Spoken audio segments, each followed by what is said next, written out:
ponovno obešamo na zidove vlade naše zahteve, ki jih bom še enkrat prebral.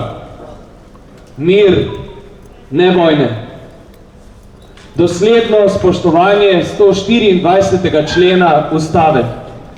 Pri zagotavljanju varnosti izhaja država predvsem iz mirovne politike ter kulture miru in nenasilja. Odločno in aktivno diplomatsko zavzemanje za mir, solidarnost in pravičnost doma in v tujini.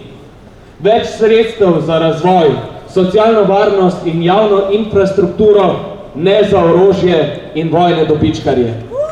Mirovno politiko, ki temelji na mednarodnem sodelovanju, dialogu in ne oboroževalni tekmi. Sankcije zoper Izrael, ki aktivno izvaja genocid. Varne poti in azil vsem žrtvam vojn ter pomoč državam, ki jih razdirajo vojni konflikti. Slovensko in evropsko politiko, ki bo gradila mostove in ne okopov.